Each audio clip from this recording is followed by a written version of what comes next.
Hello, everyone, and welcome back to Rarely Typical, a podcast where I am talking about living with a chronic illness, finding hope, and living a life that is rarely typical. I am your host, Jerry Langan, and today I am joined by my best friend and fellow twin mom, Livia Kubica, and she is going to be talking about mental health with us. So, if you guys didn't know, Livia is a mental health specialist. She has her own company called Made New Ministries.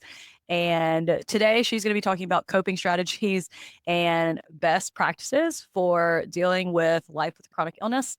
So, hey, Livia, nice to see you. Hey, Jerry. Thanks for having me. I'm excited to be here. So, if you don't know, and if you haven't been following me on Instagram, Livia and I spend a lot of time together.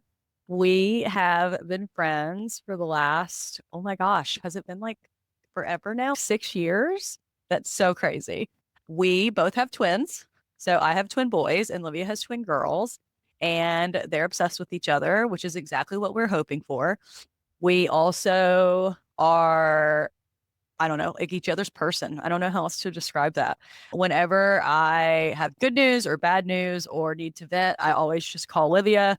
We don't live in the same place, sadly. So most of our friendship is communication based, which I think helps a lot in general because, like, I am a verbal processor. And so Livia is my verbal processee and who I call when I need to process things. And she has walked through a lot of our seasons of my diagnosis. So when Libby and I met, I was on the IV pump. And if you have not heard about all of my treatments, go back and listen to the podcast episode where I am talking about the treatments that I'm on now and the ones that I've tried. So when I met Livia, I was on the IV pump. I was so sick. I spent a lot of time in the back of an ambulance and a lot of time going back and forth to clinic, most of the time when I was in some sort of life threatening situation. So Livia has seen that. She's also walked through the good, the clinical trial, being where I am now, and the bad, like having to go back on pump, having to navigate what it looked like being on pump with a skin issue and all of the stuff that I'm dealing with, but also just like the daily things of dealing with chronic illness. So I think that she is a great person to bring on to talk about mental health because she is my unofficial therapist and can probably speak to some of those things. So many good things. I feel like I couldn't have said it better, honestly. And yeah, I think it's rare that you find someone in life that you just connect with on so many different levels, like having twin babies and having our faith and our obsession with reality TV. There are just so many cornerstones that hold us together. And yeah, we've really walked through, it feels like a lot of life in a really short amount of time. But it really has been a beautiful journey that it's unfolded in the reality of what life looks like in the joys and the celebrations. We visit each other every 6 months for our kids, our twins' birthdays. And so we have lots of time to celebrate and just be with each other in that space. But then there's been many of times where I've called her, crying or having a hard day and vice versa. We have been there for all the highs and lows, and I think that has just been such a gift.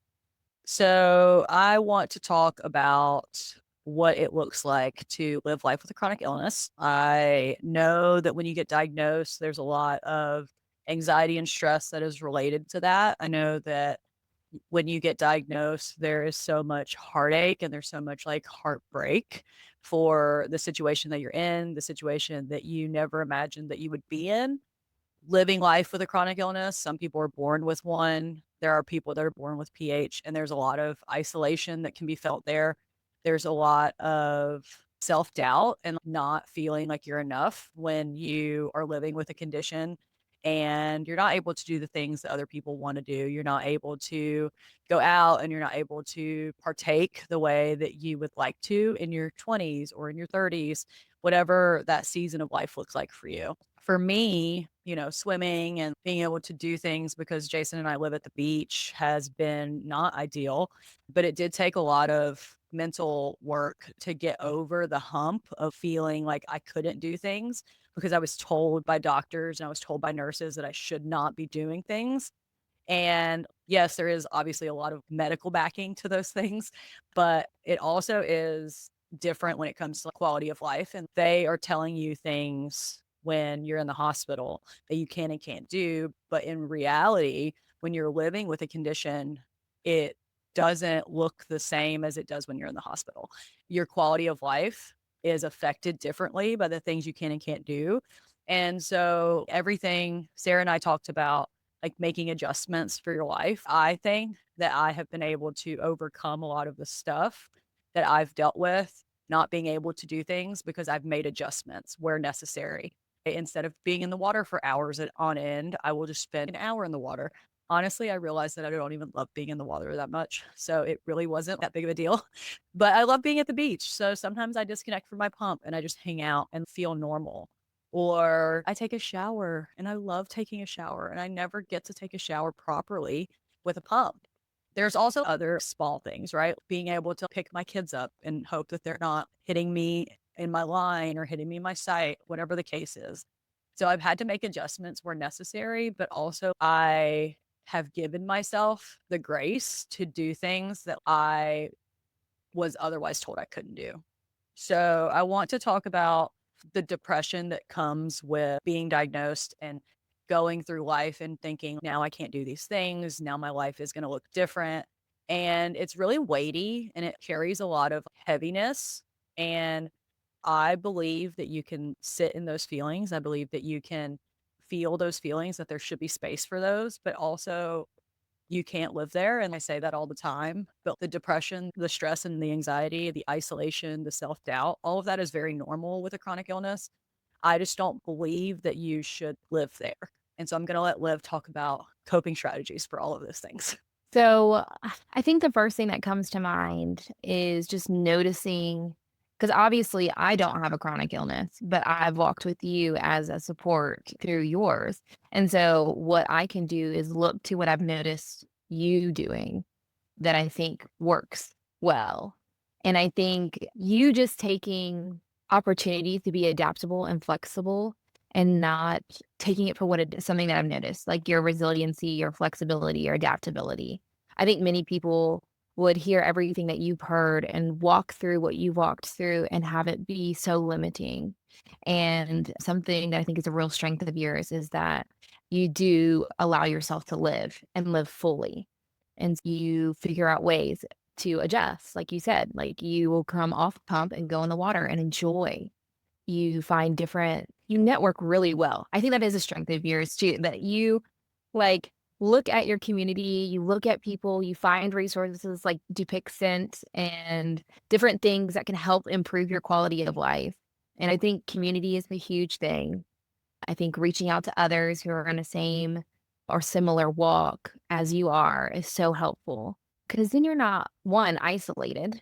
You realize that, oh, okay, I'm not alone in this. Two, you can get incredible resources from people who have already walked ahead of you on this journey.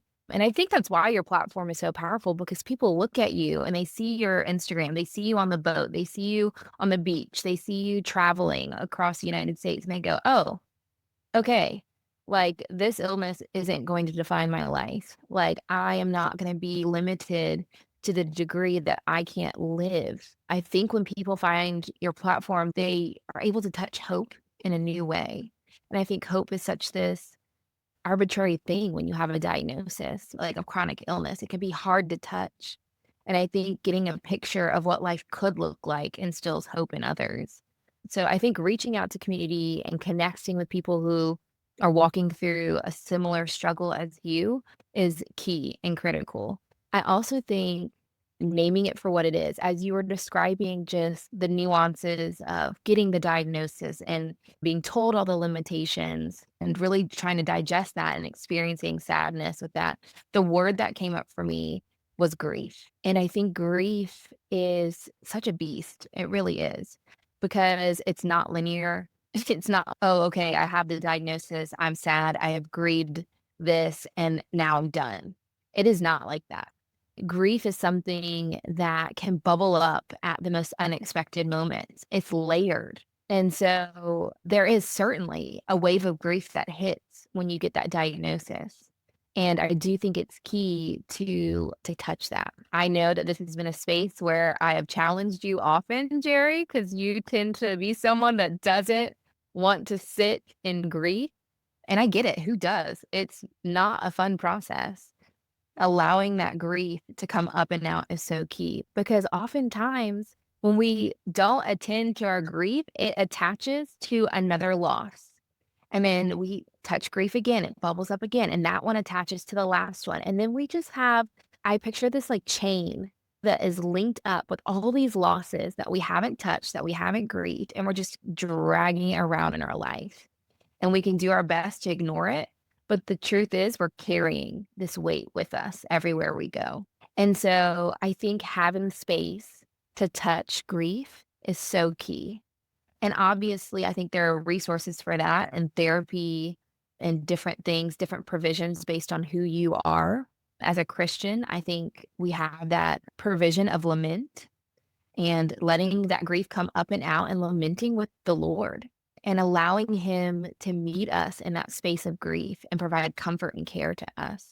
And doing that in the context of community, having people, I know that we've been that for each other, Jerry, where we've had our grief come up and out with each other and provided that mutual comfort and care. And I think that's the key too that we miss a lot with like, how do I grieve well?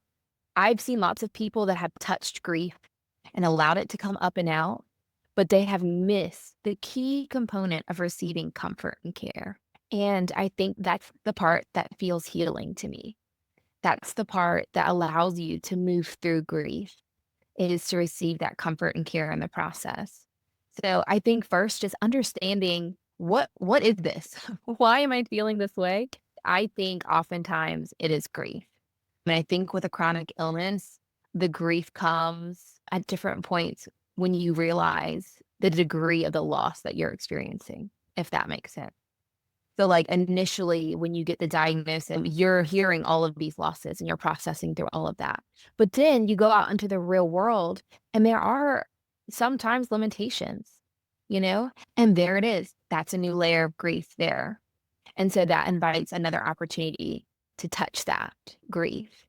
So I think it's just understanding what am I going through? I thought I've already grieved this. I've been diagnosed for however long. It's been years. Why am I still experiencing this sadness and this grief?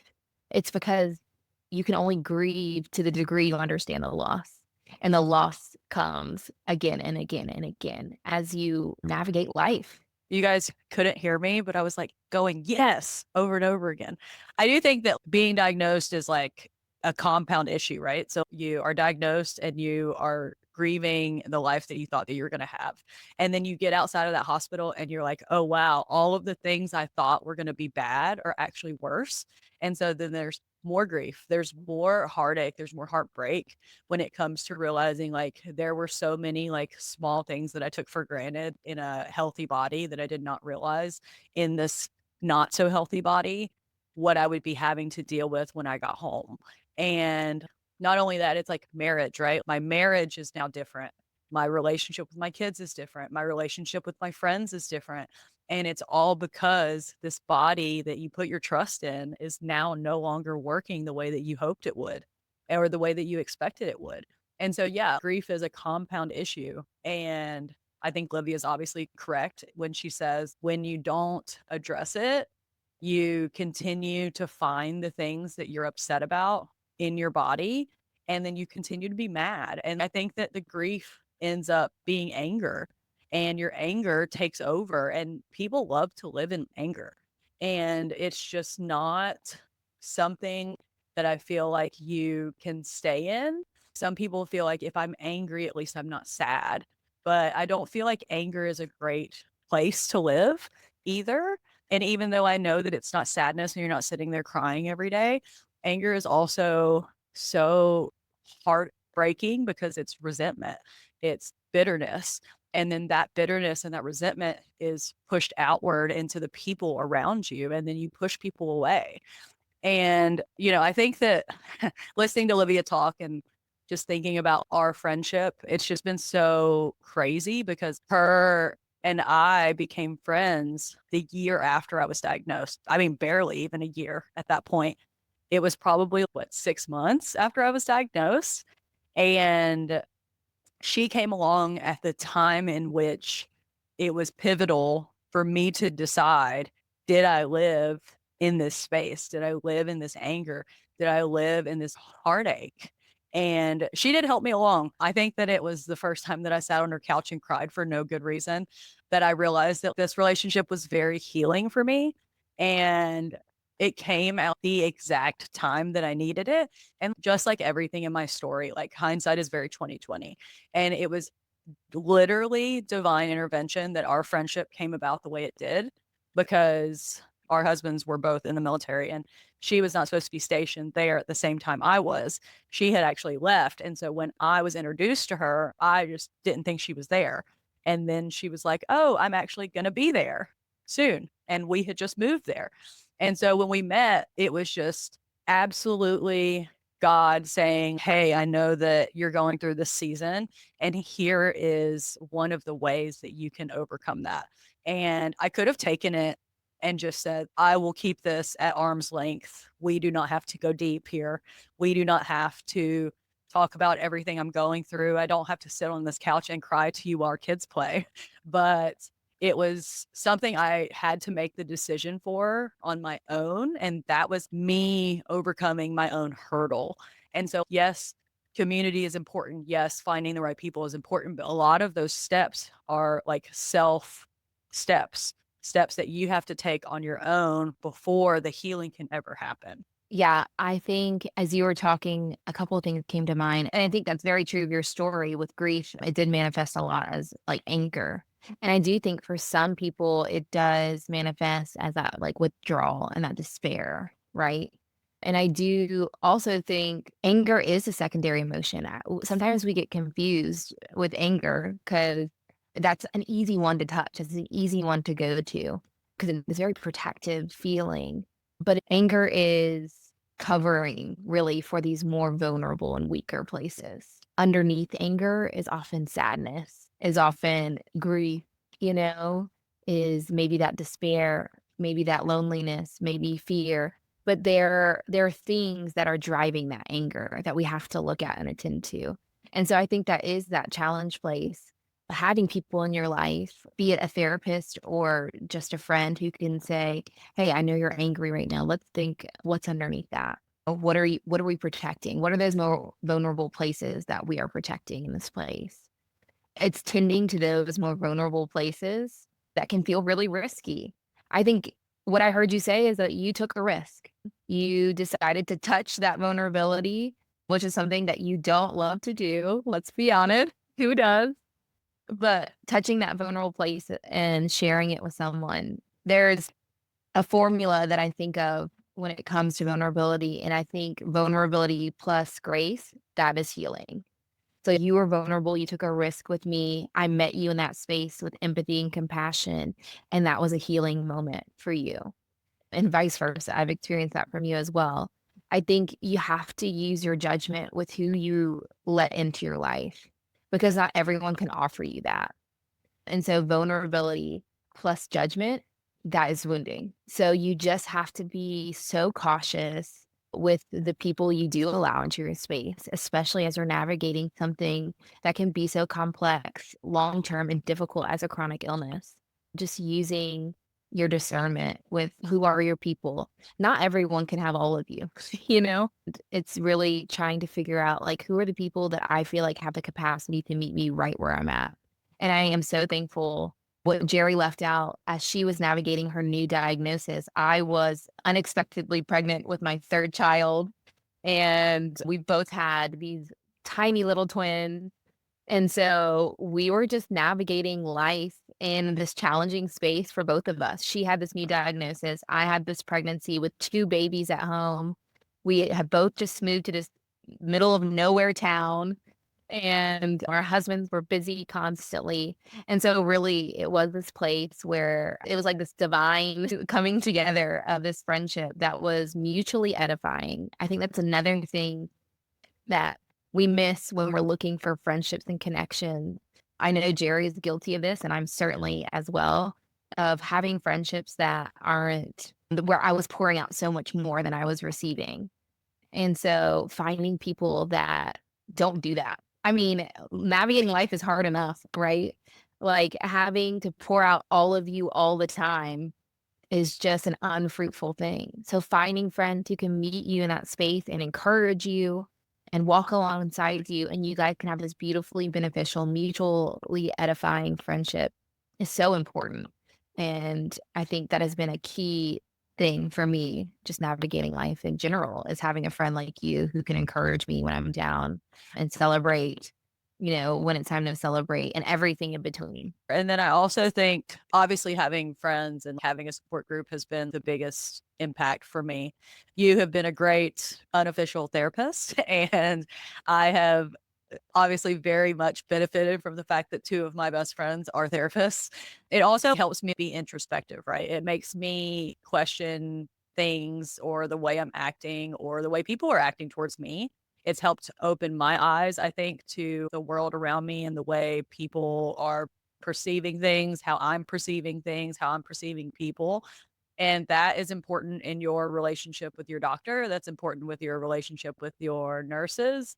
It's important with your relationships with other patients, is to be able to look at the relationship from a bird's eye view and say, is this a mutually beneficial relationship or is this a draining one? And I think that is very important.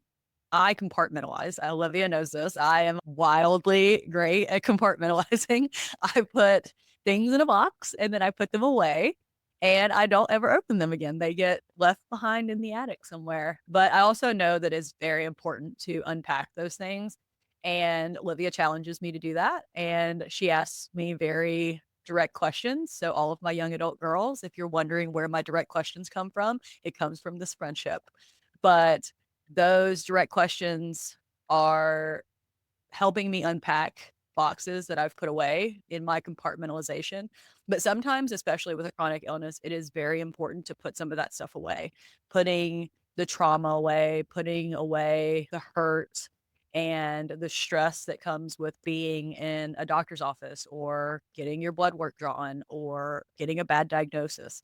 There are times that I get those bad test results and my heart breaks.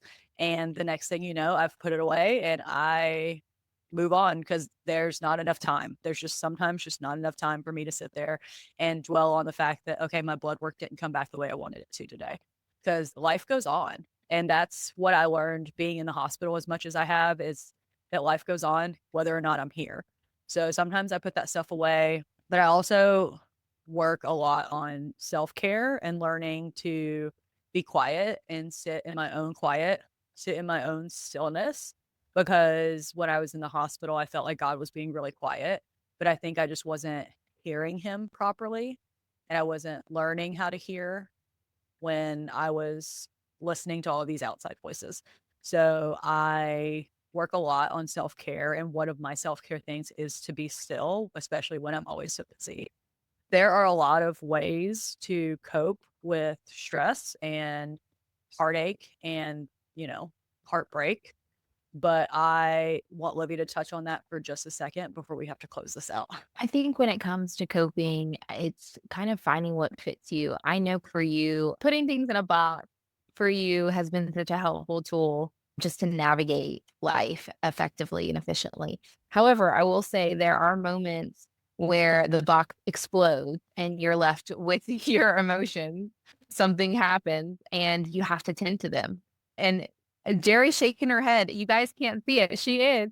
But I will tell you, there have been moments where she has called me and she has come undone because the box exploded. And I think I won't forget those moments because they're few and far between for her. And it has been an honor and a privilege to talk her through that and to help her navigate those feelings in those moments and to point her to truth and to help ground her in that moment.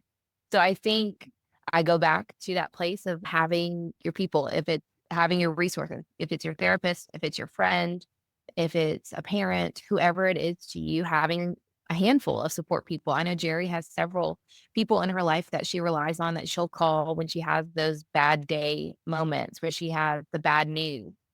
And I think that's a really grounding and healthy space. I think part of that is also figuring out what works to kind of still your mind and body. And one of my favorite tools is deep breathing. And I know that sounds so basic, but really it is like having that deep breath, that rhythm of breathing that promotes stillness and just calms your body down. It biologically resets your nervous system if you do, I think it's 4 cycles of deep breaths, and just being really intentional with that. I am someone who has struggled with anxiety most of my life. So deep breathing has been a key way to just calm my body physically down. And I think it's a really helpful tool when you're in the moment, you're getting your blood drawn or you're getting a result and you feel like you're like a level 10 in anxiety. Taking some cycles of deep breath can just be a key way to calm down, to dial your body down, to dial down your nervous system.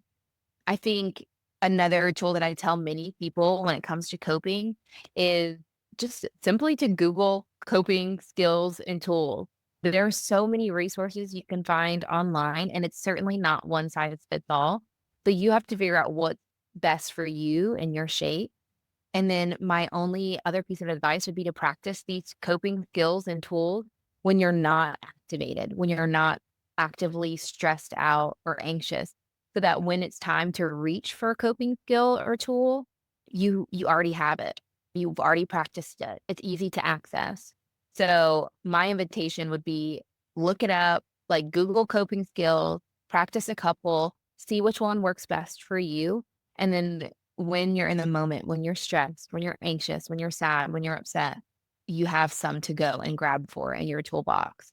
And I think the best thing you can do for yourself is just knowing who you are and how you process and what you need.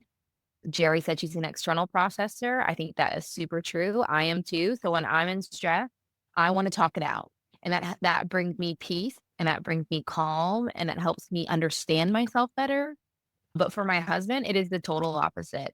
He is an internal processor, and what works best for him is having moments of peace and stillness and solitude, and that helps bring him back down to his, like, kind of level of homeostasis, to feeling regulated.